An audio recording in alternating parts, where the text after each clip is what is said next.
I respect men who want leadership and who are willing to do dangerous things in support, in an effort to protect freedom, in an effort to protect male leadership. Obviously, Elon Musk is the head of the snake. Donald Trump is.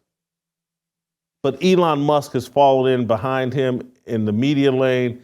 And my God, look at the dominoes just falling and falling and falling and falling. Jeff Bezos, used to be the richest man in America, got divorced. Now he's the second richest man in America, started Amazon, owns the Washington Post. And holy cow, did this dude just let loose on the Washington Post. And it's a testament, once again, to what Elon Musk has kicked off. The Washington Post is now talking with some common sense, and Jeff Bezos is talking about taking the Washington Post in a completely different direction, back towards reality. Here's the statement he released through the Washington Post, and people are all upset because the Washington Post won't make a presidential endorsement. Here's what Jeff Bezos had to say. In the annual public surveys about trust and reputation, journalists and the media have regularly fallen near the very bottom, often just above Congress. But in this year's Gallup poll, we have managed to fall below Congress. Our profession is now the least trusted of all. Something we are doing is clearly not working. Let me give an analogy. Voting machines must meet two requirements. They must count the vote accurately, and people must believe they count the vote accurately. The second requirement is distinct from and just as important as the first. Likewise with newspapers. We must be accurate, and we must be believed to be accurate. It's a bitter pill to swallow, but we are failing on the second requirement. Most people believe the media is biased. Anyone who doesn't see this is paying scant attention to reality, and those who fight reality lose. Reality is an undefeated champion. It would be easy to blame others for our long and continuing fall in credibility and therefore decline in impact.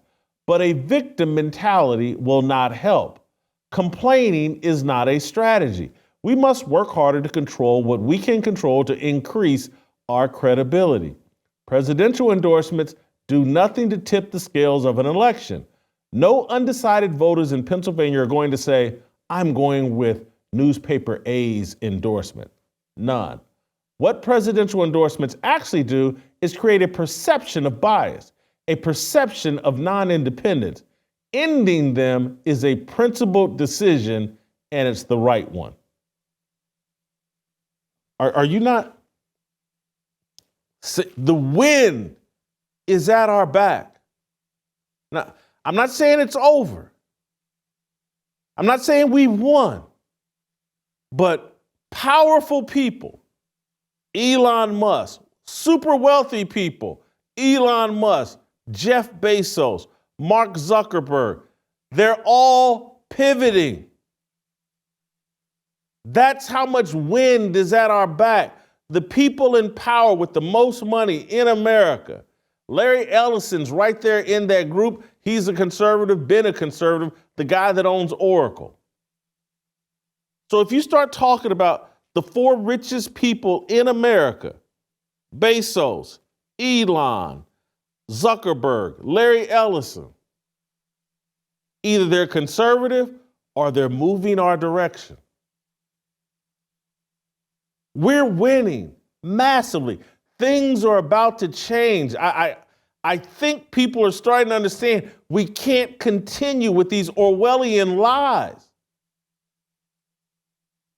This can't go on forever. As Jeff Bezos just said, reality is undefeated. And so what he's saying, and this has been underfoot since 2015, 2016. They thought coming off the Obama years. Hey, man, we got this whole matrix rigged up.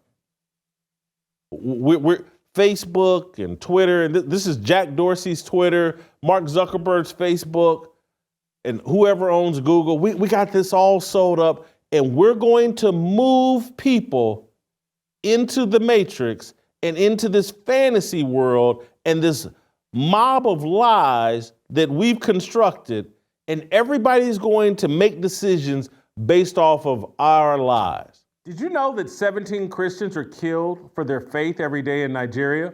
Join us and make a difference to help save lives.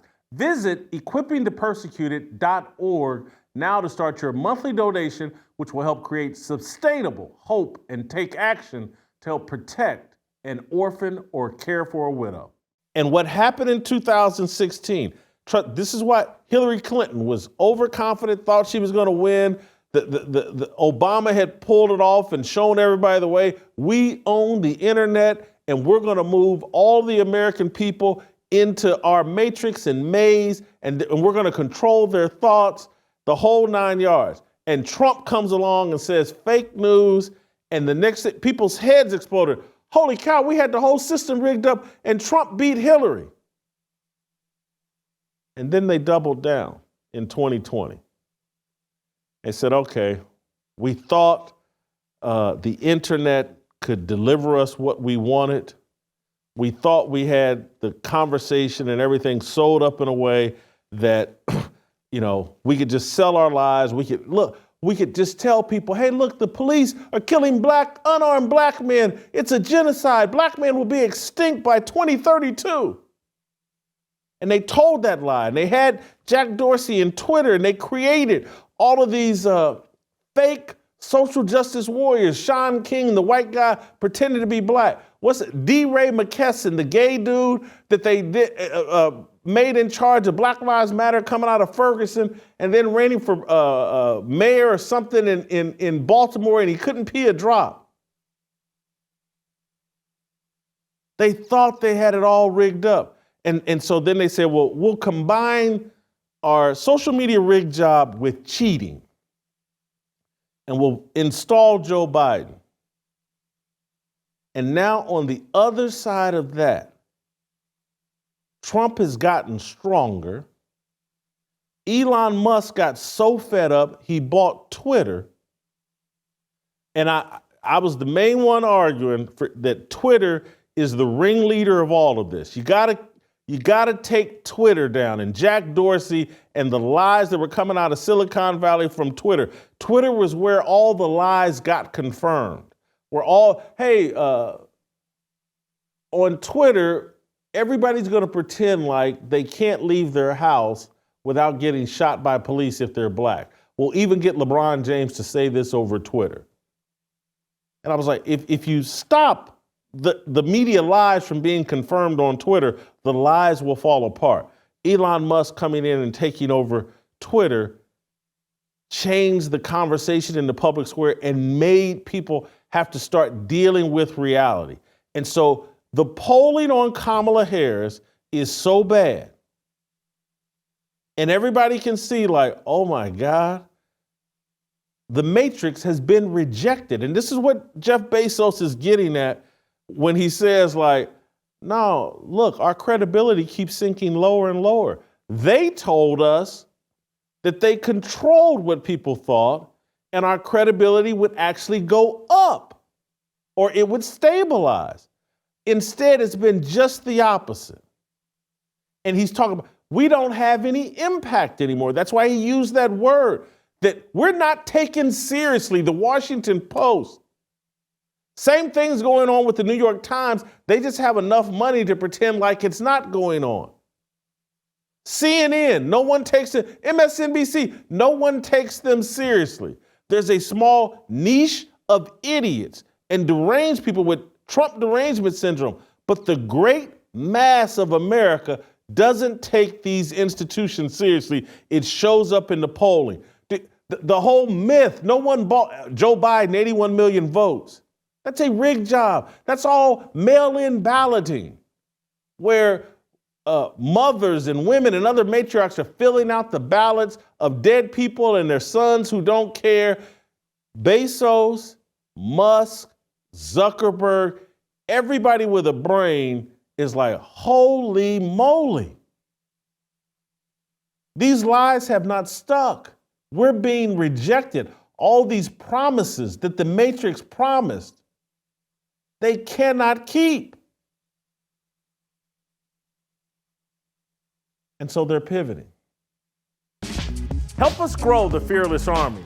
Pound that like button, subscribe to the channel, and share this video with all your fearless friends.